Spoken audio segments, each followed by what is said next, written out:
आज हम चल रहे हैं सुरक्षा की धारणाओं को समझने। सुरक्षा की प्रमुख तौर पर दो धारणाएं मानी गई हैं, एक है पारंपरिक धारणा और एक है अपारंपरिक धारणा। आज हम चल रहे हैं पारंपरिक धारणा को विस्तार पूर्वक समझने। तो पहले पारंपरिक धारणा को जब हम चल रहे हैं समझने, तो ये समझ लीजिए पारंपरिक धारणा को भी हमने दो भागों में बांटा है। एक है बाहरी सुरक्षा और एक है आपकी आंतरिक सुरक्षा। देखो, खतरा सिर्फ आपको दूसरे देश से नहीं है, खतरा आपको आपके अपने देश में भी है, खतरा आपको अपनी जनता से भी है।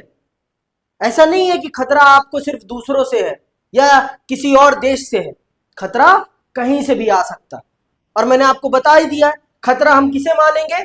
जो चीज हमारी आजादी को और हमारे जीवन को समाप्त करती है उसे हम अपने जीवन के लिए खतरा मानेंगे। तो एक दूसरा देश भी हमारे लिए खतरा हो सकता है और हमारा अपना नागरिक भी हमारे लिए खतरा हो सकता है। समझ में आई बात? इस बात को समझना हम सबके लिए बहुत जरूरी है। इसीलिए हमने सुरक्षा की जो पारंपरिक धारणा है उसको हमने दो भागों में बांटा है, एक है बाहरी और एक है आंतरिक। तो चलिए सबसे पहले समझते हैं बाहरी धारणा को, सुरक्षा की पारंपरिक धारणा के बाहरी अंग को समझते हैं। आइए विस्तार पूर्वक प्रारंभ करते हैं और जानते हैं। अधिकांशतः जब हम सुरक्षा के बारे में कुछ पढ़ या सुन रहे होते हैं तो हमारा सामना सुरक्षा की पारंपरिक अर्थात राष्ट्रीय सुरक्षा की धारणा से होता है। ये जो पारंपरिक धारणा है इसका संबंध किससे है? राष्ट्रीय सुरक्षा से। ये अंडरलाइन कर लो ये बात कि पारंपरिक धारणा जो है इसका संबंध किससे है? इसका संबंध राष्ट्रीय सुरक्षा से है।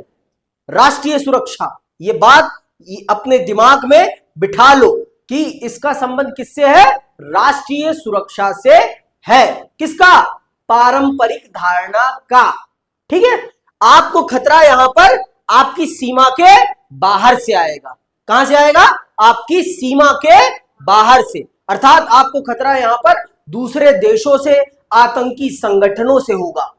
यहां पर जो खतरा आएगा वो आपकी सीमा के बाहर से। ये याद रखना है, पारंपरिक धारणा है जो बाहरी सुरक्षा की, पारंपरिक धारणा बाहरी सुरक्षा की, इसमें खतरा सदैव कहां से आना है? सीमा के बाहर से। दूसरा देश होगा या फिर आतंकी संगठन होगा। यहां पर जो खतरा होगा, पारंपरिक धारणा में खतरा हमेशा हथियारों से होता है। किससे होता है? हथियारों से। समझ में आई बात? हथियारों से ही आपको पारंपरिक धारणा में, पारंपरिक धारणा जो है सुरक्षा की, उसमें हथियार ही आपके लिए खतरा होते हैं। आगे जब पढ़ाऊंगा तो अपारंपरिक धारणा में गरीबी आती है, बीमारी आती है, ये सारी चीजें आती हैं। आगे सुनो, सुरक्षा की पारंपरिक धारणा में सैन्य खतरे को किसी देश के लिए सबसे ज्यादा खतरनाक माना जाता है। इस खतरे का स्रोत कोई दूसरा मुल्क होता है जो सैन्य हमले की धमकी देकर संप्रभुता, स्वतंत्रता और क्षेत्रीय अखंडता जैसे किसी देश के केंद्र मूल्यों के लिए खतरा पैदा करता है। तो एक देश के केंद्र मूल्य क्या है? उसकी संप्रभुता, उसकी स्वतंत्रता और उसकी क्षेत्रीय अखंडता। ये तीन शब्द याद रखना है। किसी भी देश की केंद्र मूल्य क्या है? उसकी संप्रभुता, उसकी स्वतंत्रता और उसकी क्षेत्रीय अखंडता। ये एक देश के केंद्र मूल्य होते हैं। अगर किसी देश से ये चीजें चली गई तो वो देश आजाद नहीं है। संप्रभुता का मतलब क्या होता है? संप्रभुता का अर्थ होता है अपने ऊपर अपने विवेक से शासन करना, उसे कहते हैं संप्रभुता। मैं अपना मालिक खुद हूं, मैं अपना मालिक खुद हूं, तो उसे कहते हैं संप्रभु होना। संप्रभु, अपना मालिक खुद होना ही संप्रभुता कहलाता है। स्वतंत्रता क्या है? आजादी है। और क्षेत्रीय अखंडता क्या है? आपके देश के पार्ट का यूनाइट रहना, आपसे आपके देश का ना जाना। और पारंपरिक धारणा में आपको दूसरे देश की सेना से खतरा होता है, दूसरे देश की सेना से और दूसरे देश से मतलब, ठीक है, और आतंकी संगठनों से, क्योंकि ये आपके देश की संप्रभुता, स्वतंत्रता और क्षेत्रीय अखंडता को खत्म करना चाहते हैं। जैसे कि हमारे देश में एक समय पर खालिस्तान मूवमेंट चला, जो जिसके माध्यम से हमारे देश की संप्रभुता और क्षेत्रीय अखंडता को भंग करने का प्रयास किया जा रहा था।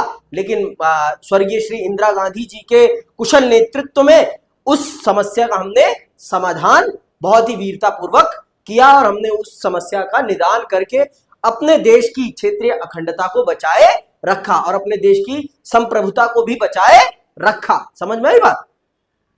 पाकिस्तान भी बार बार यही प्रयास करता है, भारत का एक हिस्सा काट कर अपने साथ मिलाना चाहता है ना।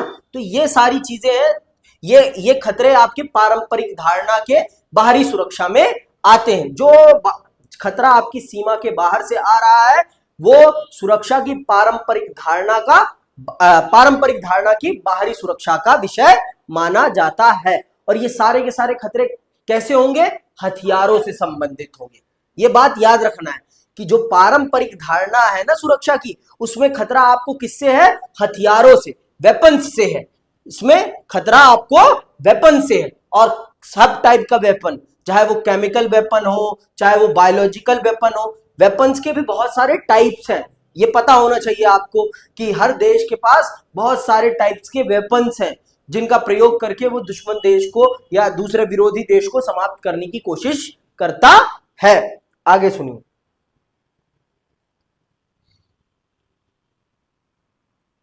सैन्य कार्रवाई से आम नागरिकों के जीवन को भी खतरा होता है। शायद ही कभी ऐसा होता हो कि किसी युद्ध में सिर्फ सैनिक घायल हो अथवा मारे जाएं। आम स्त्री पुरुष को भी युद्ध में हानि उठानी पड़ती है। अक्सर निहत्थे और आम औरत मर्द को जंग का निशाना बनाया जाता है। उनका और उनकी सरकार का हौसला तोड़ने की कोशिश होती है। देखो, कभी भी युद्ध होगा तो आम जनता पर भी उसका प्रभाव पड़ेगा और आम जनता भी मरेगी, ये बात जान लो। ऐसा नहीं है कि सिर्फ सैनिक मरेंगे, जनता भी मरेगी। और जनता को इसलिए मारा जाता है जिससे कि जो भी विरोधी है उसका हौसला टूट जाए। अगर जनता ही नहीं रहेगी तो फिर देश किस बात का?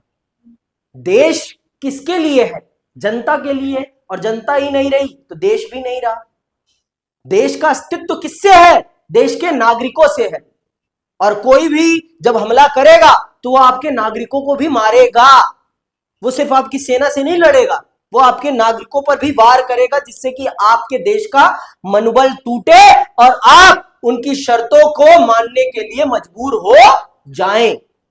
सेना जब भी हमला करती है दूसरे देश पर, तो वो सिर्फ सैनिकों को नहीं मारती, वो देश की जनता को भी मारती है। जैसे बांग्लादेश संकट के दौरान पाकिस्तान की सेना ने सिर्फ बांग्लादेश के आजादी के आंदोलन में लड़ने वाले लोगों को ही नहीं मारा, उन्होंने आम जनता को भी मारा, बच्चों को भी मारा, महिलाओं का रेप किया। आप समझिए ऐसा उन्होंने क्यों किया? ऐसा इसलिए किया जिससे कि जो भी मुक्ति वाहिनी में थे उनका हौसला टूटे और वो पाकिस्तान की सेना के सामने सरेंडर कर दे, वो अपनी हार मान ले। समझ में आई बात? तो ये तरीके होते हैं किसी भी देश को हराने का और किसी भी देश की आजादी को समाप्त करने का। अब अगर आप देख रहे हो यूक्रेन और रशिया, देख लो यूक्रेन और रशिया, तो ऐसा नहीं है ना कि यूक्रेन पर जब हमला हो रहा है तो सिर्फ यूक्रेन के सैनिक ही मर रहे हैं, जनता भी मर रही है, शहर भी बर्बाद हो रहा है। अब जैसे इजराइल है, इजराइल अगर हमास पे हमला कर रहा है तो सिर्फ वहां सैनिकों को या विरोधियों को तो नहीं मार रहा ना, वहां जनता भी मर रही है, आम जनता। और हमास भी हमला कर रहा था जब, तो इजराइल के सिर्फ सैनिक तो नहीं मर रहे थे ना, आम जनता भी मर रही थी। और आम जनता को टारगेट करने का सबसे बड़ा कारण क्या होता है? सरकार का मनोबल तोड़ना, जिससे कि सरकार उनकी बातों को मान ले और उनके सामने सरेंडर कर दे। समझ में आई बात? तो ये तरीके होते हैं किसके? पारंपरिक धारणा सुरक्षा की, ठीक है, बाहरी की। ठीक है, आगे सुनो। बुनियादी तौर पर किसी सरकार के पास युद्ध की परिस्थिति में 3 विकल्प होते हैं।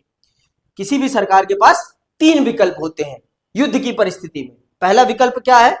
आत्मसमर्पण करना तथा दूसरे पक्ष की बात को बिना युद्ध किए मान लेना, अथवा युद्ध से होने वाले नाश को इस हद तक बढ़ाने के संकेत देना कि दूसरा पक्ष सहम कर हमला करने से बाज आए। देखो, पहला है आपके पास आत्मसमर्पण कर दो आप।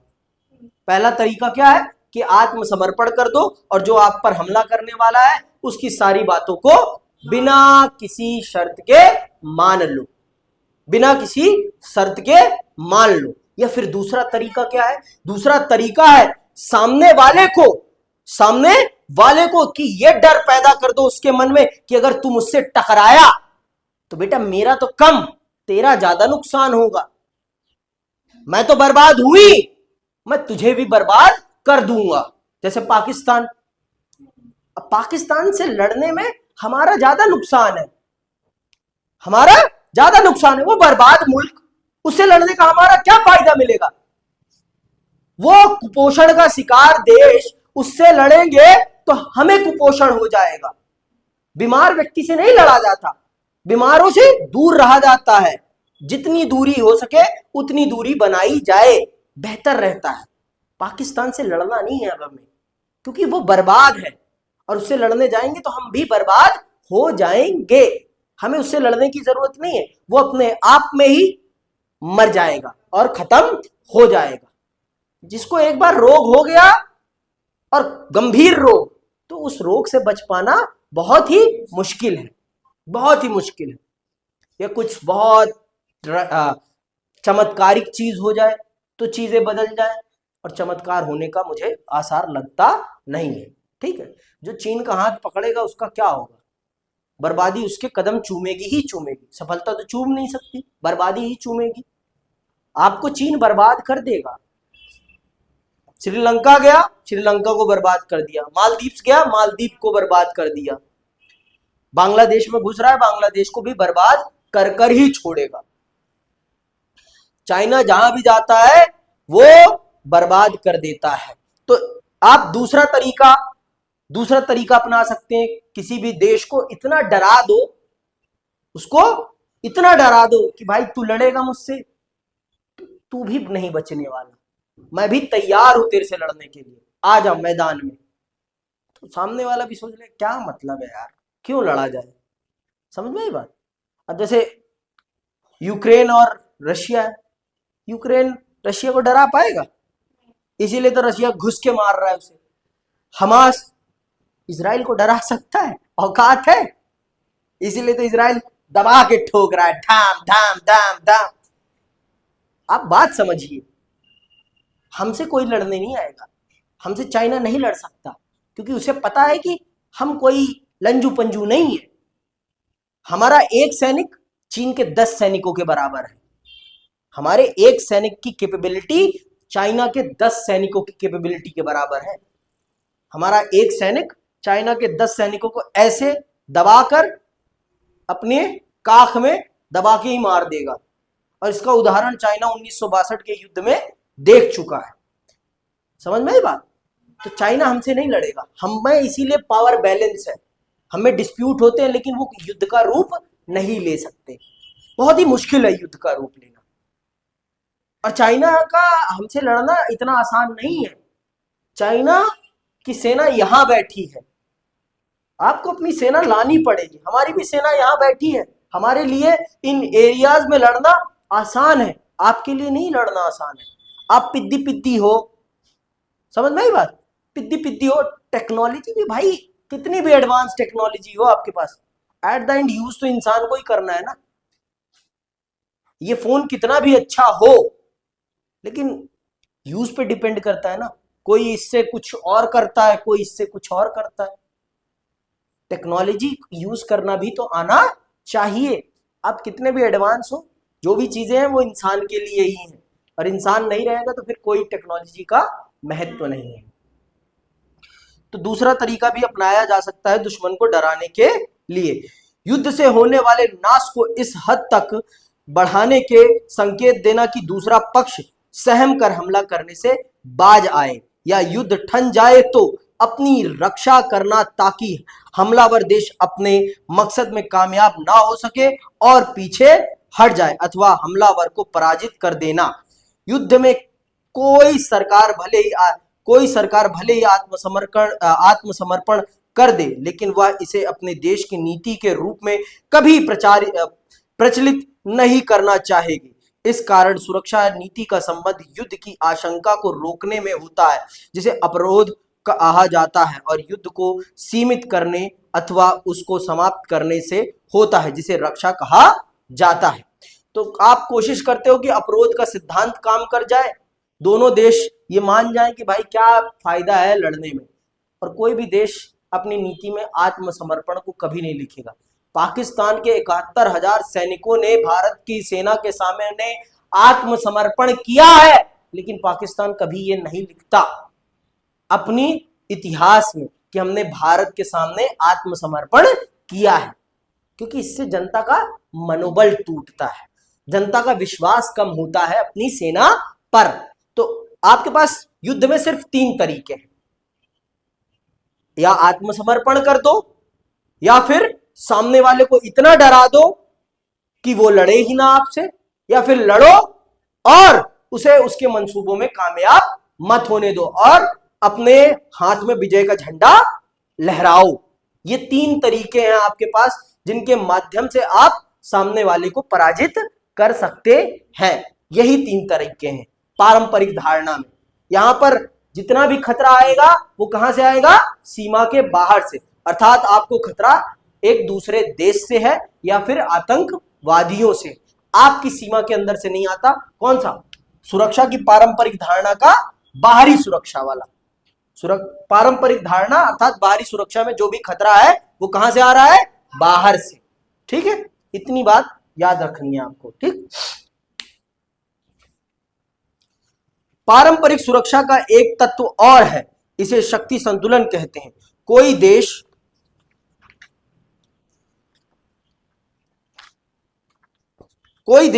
अपने अड़ोस पड़ोस में देखने पर पाता है कि कुछ मुल्क छोटे हैं तो कुछ बड़े, इससे इशारा मिल जाता है कि भविष्य में किस देश से उसे खतरा हो सकता है। मिसाल के लिए कोई पड़ोसी देश संभव है यह ना कहे कि वह हमले की तैयारी में जुटा है, हमले का कोई प्रकट कारण भी ना जान पड़ता हो, फिर भी यह देख कर कि कोई देश बहुत ताकतवर है, या भांपा जा सकता है कि भविष्य में वह हमलावर हो सकता है। इस वजह से हर सरकार दूसरे देश से अपने शक्ति संतुलन को लेकर बहुत संवेदनशील रहती है। कोई सरकार दूसरे देशों से शक्ति संतुलन का पड़ला अपने पक्ष में बैठाने के लिए जी तोड़ कोशिश करती है। जो देश नजदीक हो, जिनके साथ अनबन हो, या जिन देशों के साथ अतीत में लड़ाई हो चुकी हो, उनके साथ शक्ति संतुलन को अपने पक्ष में रखने पर खास तौर पर जोर दिया जाता है। शक्ति संतुलन बनाए रखने की यह कवायद ज्यादातर अपनी सैन्य शक्ति बढ़ाने की होती है, लेकिन आर्थिक और प्रौद्योगिकी की ताकत भी महत्वपूर्ण है, क्योंकि सैन्य शक्ति का यही आधार है। देखो, जो छोटे देश होते हैं वो सदैव चाहते हैं कि हमेशा शक्ति संतुलन उनके पक्ष में रहे, क्योंकि वो इतने काबिल नहीं है कि वो बहुत बड़ी सेना रख सके। तो वो फिर क्या करते हैं? वो फिर गठबंधन करते हैं। वो क्या करते हैं? गठबंधन। जैसे भूटान ने भारत के साथ गठबंधन कर रखा है। आईटीबीपी का नाम सुना है? भारत की एक सेना है, केंद्रीय सुरक्षा बल है आईटीबीपी। ठीक है, इंडियन तिब्बत पुलिस बल, इंडो तिब्बत पुलिस बल कहते हैं, जो कि भारत और भूटान की सुरक्षा में लगी रहती है। भूटान की सीमा की सुरक्षा आईटीबीपी ही करती है। समझ में आई बात? तो इसी प्रकार से अब इसने शक्ति संतुलन को बिठाने के लिए इस भारत के साथ समझौता कर रखा है, जिससे कि अगर चीन कभी भी उस पर हमला करता है तो भारत उसकी सुरक्षा के लिए जाएगा, भारत उसकी सुरक्षा को सुनिश्चित करेगा। इसी प्रकार से हमने भी पाकिस्तान के साथ बैटल के दौरान किससे समझौता कर रखा था? शक्ति संतुलन बनाने की। अमेरिका उसके साथ था तो हमने किसके साथ कर रखा था? रूस के साथ कर रखा था, जिससे कि शक्ति संतुलन बना रहे और हम भी अपने दुश्मन पर भारी दिखे। तो इस प्रकार से शक्ति संतुलन साधा जाता है वैश्विक राजनीति में। अपने पक्ष में शक्ति संतुलन को इस प्रकार से झुकाया जाता है अपने दुश्मन के खिलाफ, कि दुश्मन को भी पता रहे कि भाई इससे पंगा लूंगा तो मेरा ज्यादा नुकसान हो जाएगा। क्योंकि देखो, किसी भी देश की मंशा के बारे में हमें नहीं पता। एक तरफ पाकिस्तान के नेता हाथ मिलाते हैं तो दूसरी तरफ पाकिस्तान की सेना सीज फायर खोल देती है। पाकिस्तान की नेता और पाकिस्तान की सेना में कोई तालमेल नहीं है, ये बात आप बढ़िया से जान लो। और हमारा सबसे बड़ा दुश्मन भी वही है। हमें चीन से जितना नुकसान नहीं हुआ है ना, उससे ज्यादा नुकसान हमें पाकिस्तान से हो गया है। इतना ज्यादा पाकिस्तान हमारे लिए नासूर है। वो फोड़ा है जो साला फूटता ही नहीं है, दर्द देता रहता है। इतना ज्यादा उसने हमारे घाव कर रखा है, लेकिन अब वो खुद ही सड़ रहा है और खुद ही फूट जाएगा एक दिन। उसकी जैसी हरकतें हैं, मूर्खों वाली, अनपढ़ों वाली, जाहिल देश। मैं जाहिल कह सकता हूं, समझ में आई बात? कन्वर्टेड लोग, कन्वर्टेड ही कहूंगा ना मैं। आपके यहां पे इस्लाम पैदा नहीं हुआ है, आप वैचारिक तौर पर परिवर्तित नहीं हुए, आप परिवर्तित नहीं, आपको परिवर्तित किया गया है। कैसे? तलवार की नोक पर। तो तलवार की नोक पर अपना धर्म बदलने वालों, फिर बदल लोगे तुम अपना धर्म जब तुम पर खतरा आएगा। समझ में आई बात? दूसरों को काफिर कहने वालों, खुद ही काफिर हो तुम, जो सच स्वीकार नहीं कर पाते। इस्लाम भी सच का साथ देता है, लेकिन तुम तो अपना ही सच नहीं स्वीकार कर पाते कि तुम पराजित हुए हो कितनी बार। और जो अपनी पराजय नहीं स्वीकार सकता ना, वो सच के साथ नहीं है। उससे बड़ा धर्मी इस धरती पर कोई नहीं। ये बात समझना हम सबके लिए बहुत जरूरी है। तो शक्ति संतुलन बिठाने के लिए छोटे देश बड़े देशों के साथ सैनिक गठबंधन करते हैं, जिससे कि उन्हें, जिससे लगता है कि खतरा है, तो उसके साथ उनका शक्ति संतुलन बैठ जाए। जब पता चल जाएगा किसी को, छोटे वाले देश को, कि हाँ भाई भूटान का भारत के साथ गठबंधन है, तो भूटान पर चीन भी नहीं हमला करने की कोशिश करेगा, क्योंकि पता है उसे कि अगर मैं इससे लड़ने जाऊंगा तो भारत भी आएगा, भारत आएगा मुझसे लड़ने। समझ में आई बात? नेपाल का भी है ऐसी समझौता, ठीक है। नेपाल तो दोनों तरफ बैलेंस साधने की कोशिश कर रहा है, और नेपाल बर्बाद होगा अगर उसने अपनी नीतियां ठीक नहीं करी तो। जिसने भी भारत से दुश्मनी ली ना, वो बर्बाद हुआ है, ये बात जान लो। समझ रहे हो? इस बात को पूरी दुनिया को बताओ, जो भारत से टकराएगा चूर चूर हो जाएगा। आगे सुनो। पारंपरिक सुरक्षा नीति का चौथा तत्व है गठबंधन बनाना। वही बात कह दी, गठबंधन में कई देश शामिल होते हैं और सैन्य हमले को रोकने अथवा उससे सुरक्षा करने के लिए समवेत कदम उठाते हैं। अधिकांश गठबंधनों को लिखित संधि से एक औपचारिक रूप मिलता है, और ऐसे गठबंधनों को यह बात बिल्कुल स्पष्ट रहती है कि खतरा किससे है। किसी देश अथवा गठबंधन की तुलना में अपनी ताकत का असर बढ़ाने के लिए देश गठबंधन बनाते हैं। जैसे नाटो बना, किससे बचने के लिए? यूएसएसआर से लड़ने के लिए। तो यूएसएसआर ने नाटो के जवाब में क्या बनाया? वार्सा पैक्ट, है ना? तो ये क्या है? ये दोनों क्या है? सैनिक संगठन है। एक है अमेरिका का सैनिक संगठन और एक है यूएसएसआर का सैनिक संगठन। दोनों का काम क्या था? दोनों का काम था दोनों गुटों के देशों को, दोनों गुटों के देशों से सैनिक सुरक्षा उपलब्ध कराना। यही था ना? समझ में आई बात? तो ये गठबंधन शक्ति संतुलन बनाने के लिए बनाए गए थे। समझ में आई बात? ठीक है। तो इस प्रकार से शक्ति संतुलन बिठाया जाता है। किसी देश अथवा गठबंधन की तुलना में अपनी ताकत का असर बढ़ाने के लिए देश गठबंधन बनाते हैं। गठबंधन राष्ट्रीय हितों पर आधारित होते हैं, और राष्ट्रीय हितों के बदलने पर गठबंधन भी बदल जाते हैं। उदाहरण के लिए संयुक्त राज्य अमेरिका ने सन 1980 के दशक में सोवियत संघ के खिलाफ इस्लामी उग्रवाद को समर्थन दिया, लेकिन ओसामा बिन लादेन के नेतृत्व में अल कायदा नामक समूह के आतंकवादियों ने जब 11 सितंबर 2001 के दिन उस पर हमला किया, तो उसने इस्लामी उग्रवाद के खिलाफ मोर्चा खोल दिया। पहले अमेरिका ने ही किसको? इस्लामी आतंकवाद को पाला और पोसा, और सोवियत संघ के खिलाफ उसका प्रयोग किया। लेकिन जब सोवियत संघ खत्म हो गया तो अब उनको आतंकवादियों को पैसा नहीं मिल रहा था, तो फिर उन्हीं आतंकवादियों ने अमेरिका को ही ठोक दिया। तो फिर अमेरिका ने कहा कि बेटा मेरे से ही पैदा और मुझे ही आंख दिखाओगे, फिर अमेरिका ने उनको ठोक दिया। तो समय के साथ, जरूरत के साथ सैनिक तालमेल बदलता रहता है, सैनिक तालमेल बदलता रहता है। समझ में आई बात? अब नेता बदलते हैं तो तालमेल भी बदलता है, ये बात जान लो। नेताओं के ऊपर निर्भर करती है, देश की राजनीति के ऊपर निर्भर करता है देश के गठबंधन।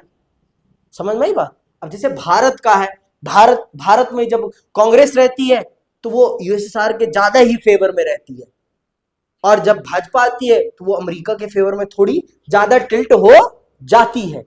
समझ में आई बात? तो ये देश के नेतृत्व पर भी निर्भर करता है कि वो किसके साथ। लेकिन भारत की दोनों ही सरकारें, दोनों ही विचारधारा की सरकारें ये बहुत स्पष्टता से ध्यान रखती हैं कि हमारे पुराने संबंध कभी ना टूटे, और रशिया हमारा सबसे पुराना मित्र है और उसकी मित्रता पर हम कभी भी संदेह नहीं करते।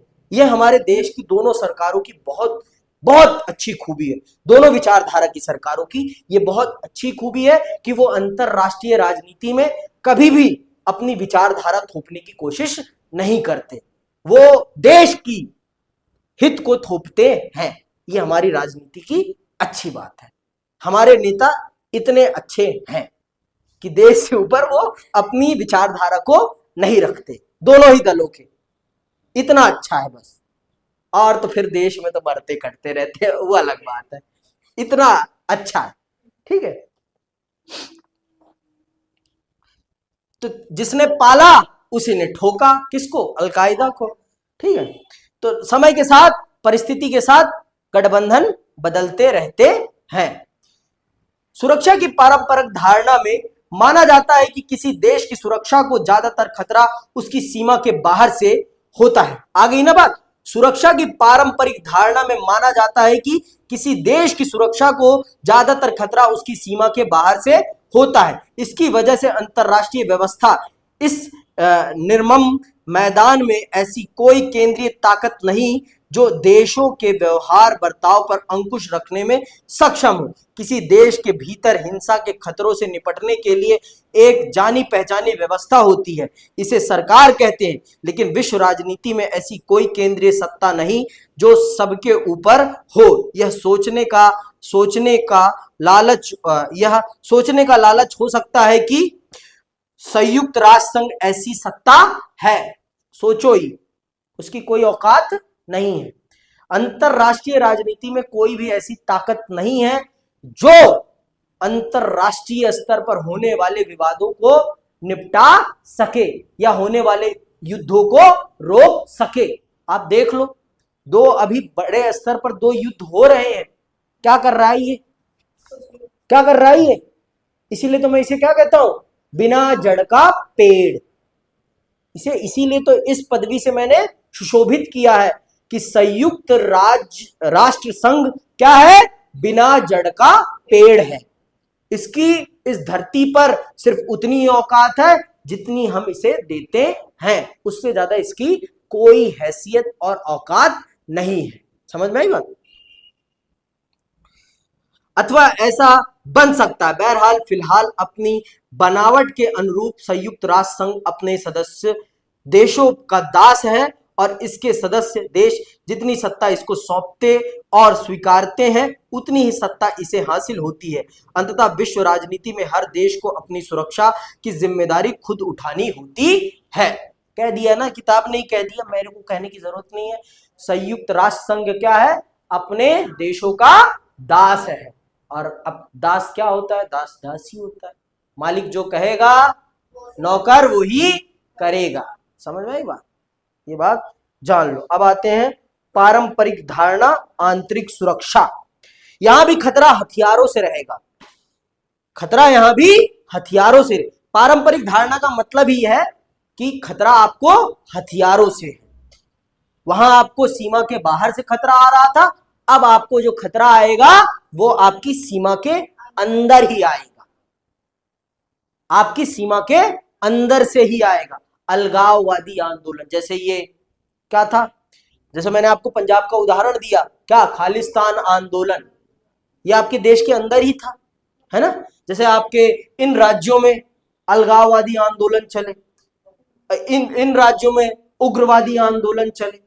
अब जैसे आपके क्या जम्मू कश्मीर में, तो ये क्या है, आंतरिक है, ये आपके आंतरिक है, पर ये भी इनमें भी तो हथियार इंक्लूड है कि नहीं है, तो ये आपके आंतरिक सुरक्षा है, पारंपरिक धारणा की आंतरिक सुरक्षा है ये। तो आइए इसको भी विस्तार पूर्वक समझते हैं और जानते हैं।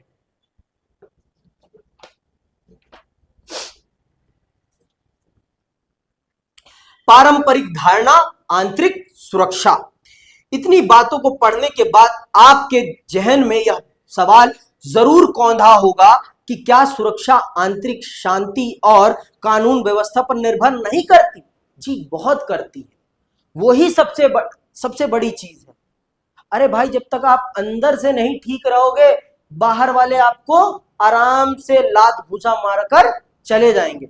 उन्हें बाहर से फिर हमला करने की जरूरत ही नहीं पड़ेगी, वो आपके घर में ही आग लगा देंगे और आपको खत्म कर देंगे।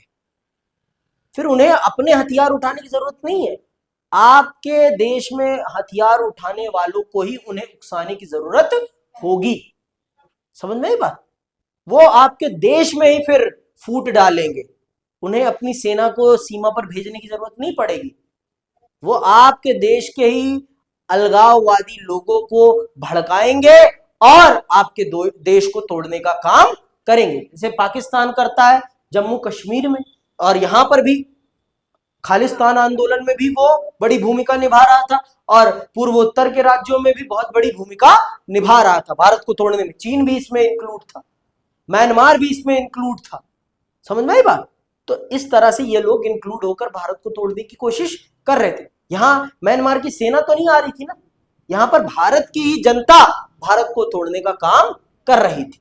तो ये आपके देश की सुरक्षा के लिए सबसे बड़ा खतरा आपके अंदर बैठा है।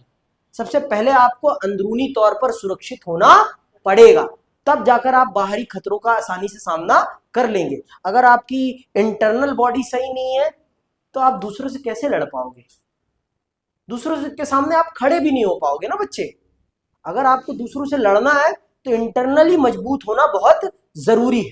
देखो, कुछ लोग होते हैं दिखने में सूखे रहते हैं लेकिन अंदरूनी तौर पर मजबूत रहते हैं, और सामने वाले को चटका देते हैं, चल बे निकल, है ना। होता है ना कि जरूरी नहीं है जो बाहर से दिख रहा है हट्टा कट्टा, वो अंदर से भी ताकतवर हो, और जो बाहर से कमजोर दिख रहा है वो अंदर से कमजोर हो।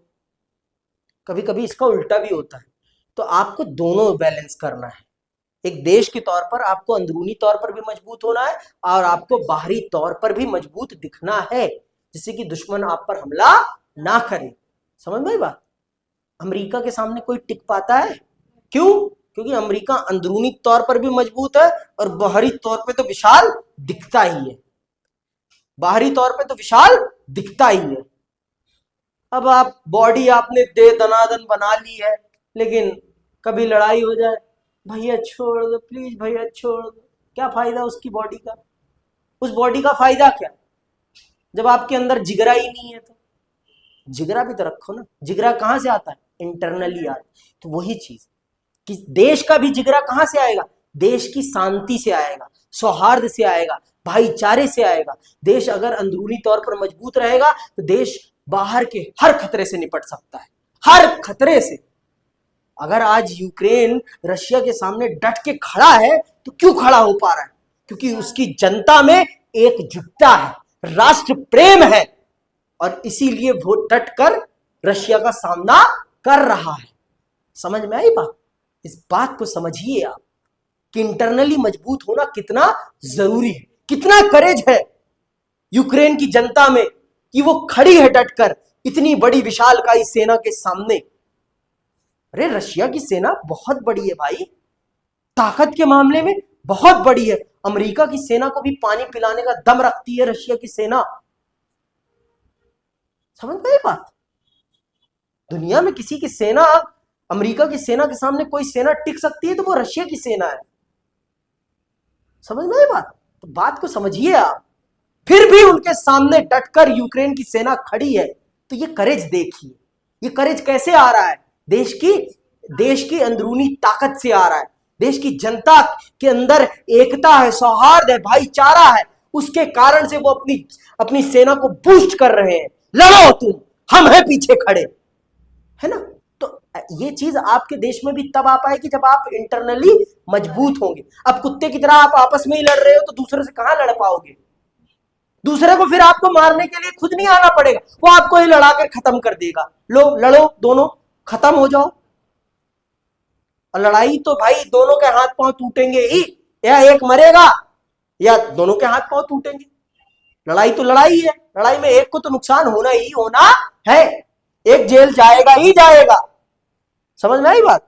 तो सबसे ज्यादा खतरा आपको आपके अंदर से, आपको आपके अंदर से। तो इसीलिए हमारा देश और सब देश ये कोशिश करते हैं कि उनके इंटरनल डिस्प्यूट ना हो, क्योंकि इंटरनल डिस्प्यूट होंगे तो देश बर्बाद हो जाएगा। देश को बाहर से ज्यादा खतरा नहीं है। देश बाहर के खतरों को तो अपनी सेना के माध्यम से टैगल कर सकता है, लेकिन इंटरनल मैटर्स में सेना नहीं घुस पाती। अब अपनी देश की जनता पर ही थोड़ी ना गोली चलवाओगे तुम। चीन तो हो नहीं कि चलवा दोगे अपने देश के बच्चों पे गोलियां, धन धन धन धन धन धन धन धन, तुम हमारे खिलाफ प्रोटेस्ट करोगे। समझ में आई बात? तो इन सब चीजों को समझना हम सबके लिए बहुत जरूरी है। आइए पढ़ते हैं और समझते हैं इसको। अगर किसी देश के भीतर रक्तपात हो रहा हो अथवा होने की आशंका हो तो वह देश सुरक्षित कैसे हो सकता है? यह बाहर के हमलों से निपटने की तैयारी कैसे करेगा जबकि खुद अपनी सीमा के भीतर सुरक्षित नहीं है? ये प्रश्न है और ये बहुत ही वाजिब प्रश्न है। अगर आप इंटरनली मजबूत नहीं हो तो दूसरों से कहां लड़ पाओगे भाई? पहले इंटरनली खुद तो मजबूत हो जाओ, फिर जाना दूसरे से लड़ने। दूसरे से लड़ने के लिए भी आपको इंटरनली मजबूत होना पड़ेगा। बिना इंटरनली मजबूत हुए आप दूसरे से कैसे लड़ सकते हो? आपके देश में आपके दो संप्रदाय कुत्ते की तरह लड़ रहे हैं, वो देश की संपत्ति को बर्बाद कर रहे हैं, तो क्या होगा? आपके देश का मनोबल टूटेगा कि नहीं टूटेगा? टूटेगा ना भाई। आपकी सरकार का भी मनोबल टूटेगा, आपके देश का भी मनोबल टूटेगा, आपकी सेना का भी मनोबल टूटेगा। सेना भी तो भाई परिवार है ना उनके भी तो। अब परिवार ही नहीं सुरक्षित रहेंगे तो सैनिक कहां लड़ पाएगा? उसे भी तो अपने परिवार के बारे में चिंता है ना। समझ में आई बात? तो इन सब चीजों को समझना हम सबके लिए बहुत जरूरी है। ये है राजनीति। जो कहते हैं में बस यही है राजनीति। राजनीति वो नहीं है बच्चों। राजनीति वास्तविक तौर पर इन चीजों को गहराई से समझना राजनीति है। इन समस्याओं को समझना राजनीति है। राजनीति बहुत ही पेचीदा है। राजनीति ऐसी नहीं है कि उठाया और खा लिया। राजनीति समझ का विषय है, और जिसने राजनीति को समझा नहीं वो फिर राजनीति नहीं पढ़ रहा, वो सिर्फ पेपर के लिए पढ़ रहा है। राजनीति पेपर के लिए नहीं पढ़ी जाती, राजनीति जीवन को समझने के लिए पढ़ी जाती है। आपके जीवन में कौन कौन सी समस्याएं आने वाली हैं उनको टैगल करने के लिए राजनीति पढ़ी जाती है, क्योंकि आपके जीवन में ये सारी की सारी समस्याएं आने वाली हैं एक देश के नागरिक के तौर पर। और जब आप एक देश के नागरिक हैं तो आप पर देश में होने वाली हर चीज का प्रभाव पड़ेगा ही पड़ेगा। आप उससे अछूते नहीं हैं। समझ में आई बात? कहां आ गए थे? इसी कारण सुरक्षा की पारंपरिक धारणा का जरूरी रिश्ता अंदरूनी सुरक्षा से भी है। दूसरे विश्व युद्ध के बाद से इस पहलू पर ज्यादा जोर नहीं दिया गया, तो इसका कारण यही था कि दुनिया के अधिकांश ताकतवर देश अपनी अंदरूनी सुरक्षा के प्रति कमोवेश आश्वस्त थे। हमने पहले कहा था कि संदर्भ और स्थिति को नजर में रखना जरूरी है। आंतरिक सुरक्षा ऐतिहासिक रूप से सरकारों का सरोकार बनी चली आ रही थी, लेकिन दूसरे विश्व युद्ध के बाद ऐसे हालात और संदर्भ सामने आए कि आंतरिक सुरक्षा पहले की तुलना में कहीं कम महत्व का चीज बन गई। सन 1945 के बाद ऐसा जान पड़ा कि संयुक्त राज्य अमेरिका और सोवियत संघ अपनी सीमा के अंदर एकीकृत और शांति संपन्न है। अधिकांश यूरोपीय देशों, खासकर ताकतवर पश्चिमी मुल्कों के सामने अपनी सीमा के भीतर बसे समुदायों अथवा वर्गों से कोई गंभीर खतरा नहीं था। इसी कारण इन देशों ने अपना ध्यान सीमा पार के खतरों पर केंद्रित किया। लेकिन सोवियत संघ टूटा क्यों? सोवियत संघ को अमेरिका ने तो अंदर से आकर नहीं तोड़ा ना, सोवियत संघ की जनता नहीं तोड़ा उसको। अगर सोवियत संघ की जनता कभी नहीं तोड़ती सोवियत संघ को, तो सोवियत संघ अमेरिका के तोड़ने से टूट जाता। उनके अंदर राष्ट्र प्रेम ही नहीं जाग पाया कभी सोवियत संघ के प्रति, इसलिए तो टूट गया ना सोवियत संघ। सोवियत संघ के टूटने का सबसे बड़ा कारण क्या था? राष्ट्र प्रेम का अभाव। अपने राष्ट्रों के प्रति, अपने क्षेत्र के प्रति प्रेम का उत्पन्न होना ही सोवियत संघ के विखंडन का सबसे बड़ा कारण है। यही पढ़ा है ना हमने, यही जाना है। तो सोवियत संघ के टूटने में इंटरनल मैटर्स ज्यादा इन्वॉल्व थे, ना कि एक्सटर्नल मैटर्स। समझ में आई बात? आपके रिश्ते के टूटने में आप दोनों के आपसी तालमेल ज्यादा संबंध रखेंगे, तीसरा व्यक्ति संबंध नहीं रखेगा। समझ में आई बात? तीसरे का उतना इन्वॉल्वमेंट नहीं है आपके रिश्ते के खराब होने में, जितना आप दोनों का इन्वॉल्वमेंट है। ठीक है, एक पति पत्नी के रिश्ते खराब तब होते हैं जब वो आपस में एक दूसरे के साथ कोऑर्डिनेट नहीं करते। आप ऐसा नहीं कह सकते कि घर वालों के कारण हमारा खराब हो रहा है। घर वाले मैटर करते हैं, लेकिन आप दोनों के बीच में अगर बेटर अंडरस्टैंडिंग है तो रिश्ता कभी नहीं खराब हो सकता। और अगर आपके बीच में अंडरस्टैंडिंग नहीं है तो आपके रिश्ते को कोई भी नहीं बचा सकता, ये भी जान लो। बच्चे भी नहीं बचा सकते, इस बात को समझिए। तो यही देश पर भी लागू होता है, क्योंकि देश में हम ही तो लोग हैं ना, हमारी मानसिकता तो है ना, कहीं दूसरी मानसिकता तो आ नहीं रही। इस देश के नागरिक हम हैं, हमारी जैसी सोच है वैसे ही हमारे राष्ट्र की भी सोच होगी। राष्ट्र का मतलब हमारे नेताओं की, वही तो हमारी सोच तय कर रहे हैं ना देश की, कि और कोई तय कर रहा है। और जैसी हमारी सोच होती है वैसे ही हम नेता भी चुनते हैं। समझ में आई बात? आगे सुनो। इन देशों के सामने बाहरी खतरे क्या थे, यहाँ पर फिर हमें संदर्भ और स्थिति पर ध्यान देना होगा। हम इस बात को जानते हैं कि दूसरे विश्व युद्ध के बाद शीत युद्ध का दौर चला और इस दौर में संयुक्त राष्ट्र अमेरिका के नेतृत्व वाला पश्चिमी गुट तथा सोवियत संघ की अगुवाई वाला साम्यवादी गुट एक दूसरे के सामने आमने सामने थे।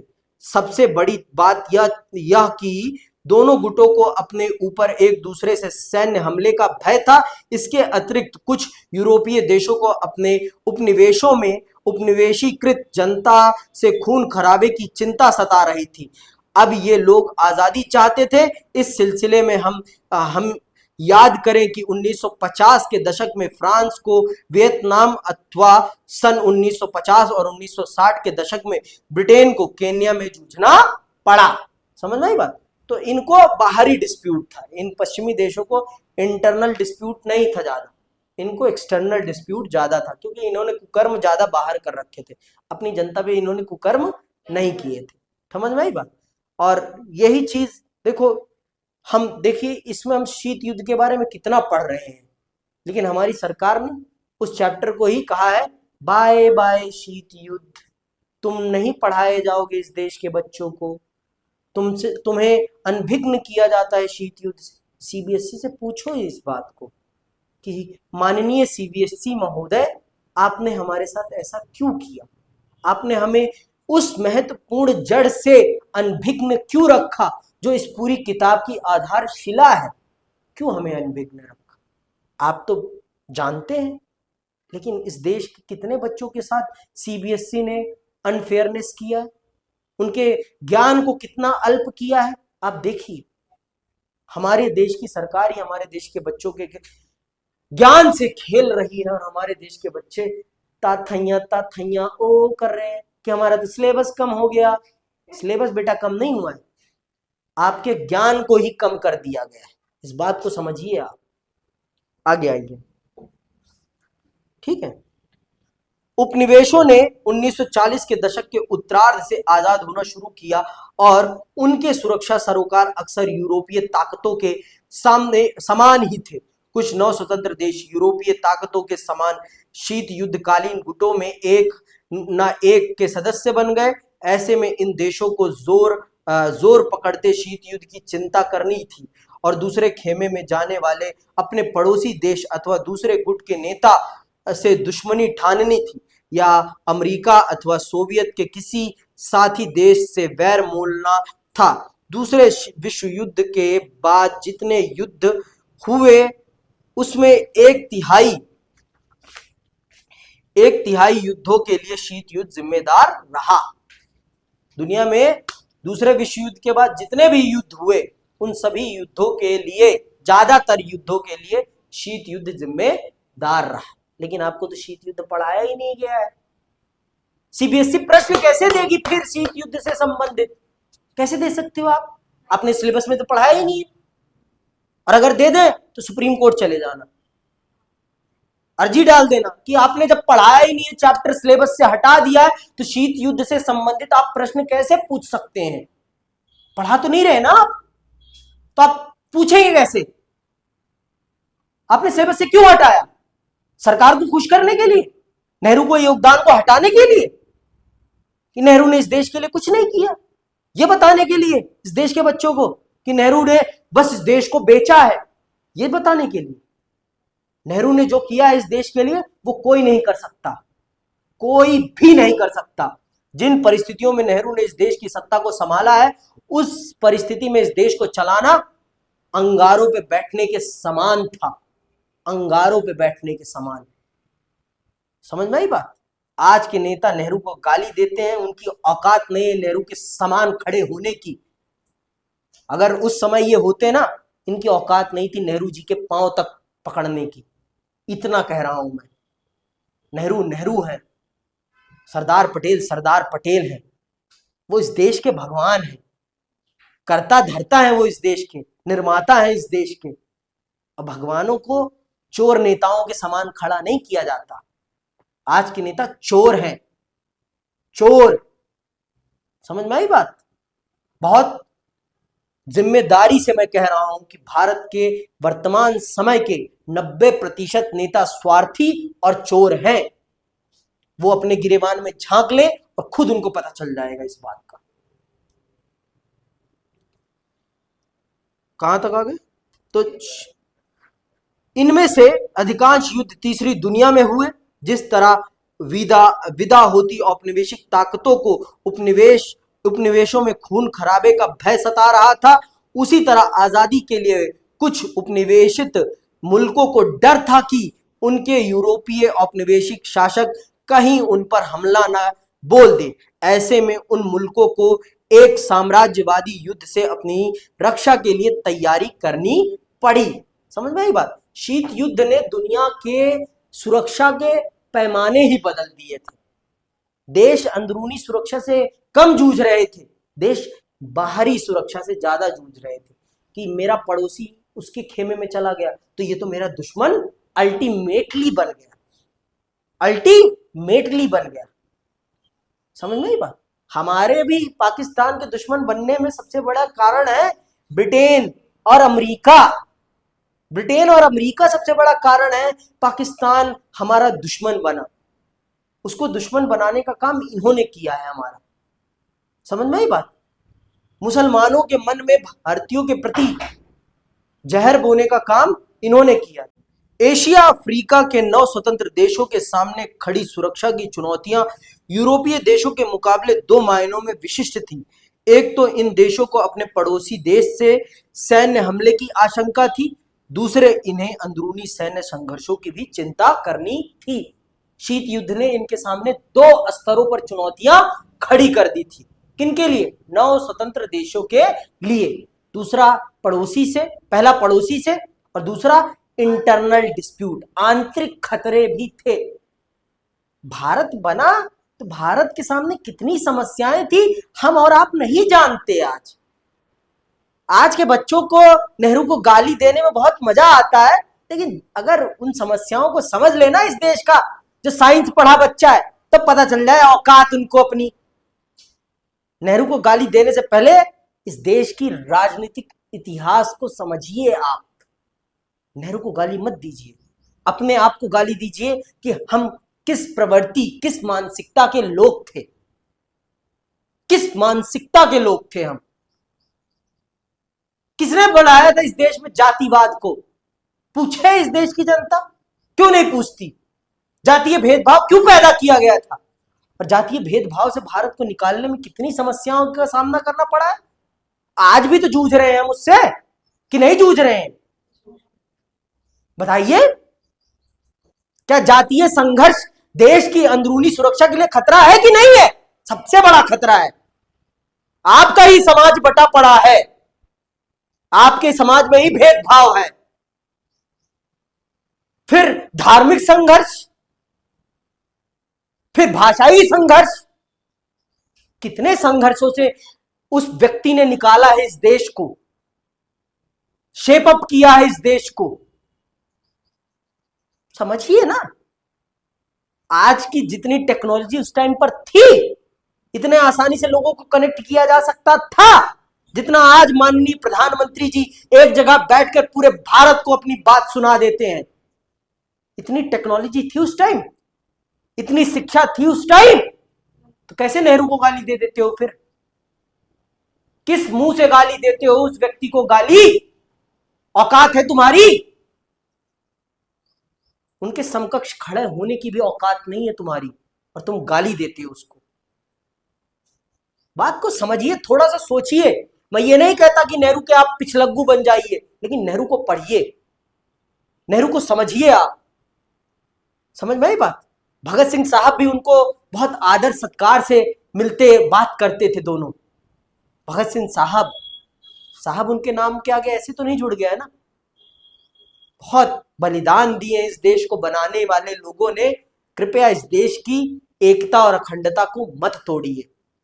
भगत सिंह साहब की जन्म जयंती आ रही है, तो उनके थोड़े आदर्शों को पढ़िए आप लोग, किताबें उठाइए। और जब तक किताबें नहीं उठाएंगे आप, तब तक आप इन महापुरुषों के विचारों से अवगत नहीं हो पाएंगे। आप, भगत सिंह साहब पूंजीवाद के खिलाफ थे, ये क्यों नहीं बताता कोई? भगत सिंह साहब बस स्टेटस लगा लेते हो। भगत सिंह साहब के विचारों को भी तो पढ़ो, कि वो समानता मूलक समाज का निर्माण करना चाहते थे, और आप असमान समाज का निर्माण कर रहे हो। किसी के पास इतनी संपत्ति है कि वो दिन दूनी रात चौगनी तरक्की कर रहा है, और किसी के पास 2 वक्त की रोटी भी नहीं है। इस देश का सपना उन्होंने नहीं देखा था, उन्होंने एक समानता मूलक समाज का सपना देखा था। भगत सिंह साहब को पढ़ो। फिर भगत सिंह साहब के विचारों पर चलना चाहते हो आप, तो भगत सिंह साहब को पढ़ो। और पढ़ाई से तो आपको दूर किया जा रहा है, आपके सिलेबस ही काट दिए जाते हैं। समझ में आई बात?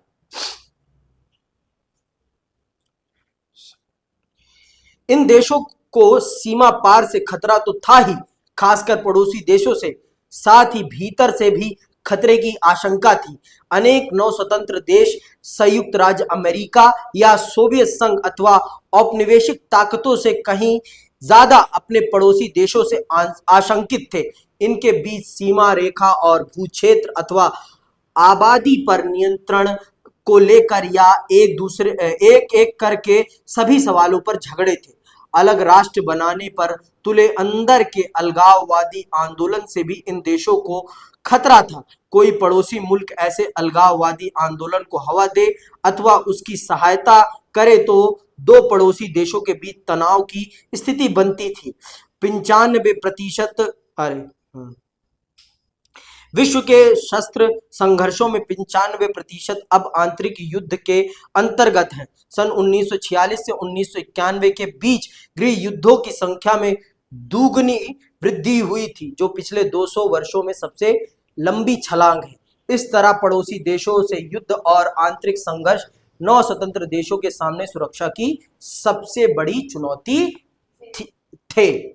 ठीक है, आज भी आपके पास चुनौतियों की कोई कमी नहीं है, बहुत सारी चुनौती हैं, बहुत सारे इंटरनल डिस्प्यूट है। मैंने आपको बता ही दिया कि आज भी हम इंटरनल डिस्प्यूट से जूझ रहे हैं, जैसे जातिवाद हो गया, धार्मिकता हो गई, भाषाई विविधता हो गई, इनसे हम जूझ रहे हैं आज भी। और ये हमारे देश के लिए बड़ी समस्याएं हैं।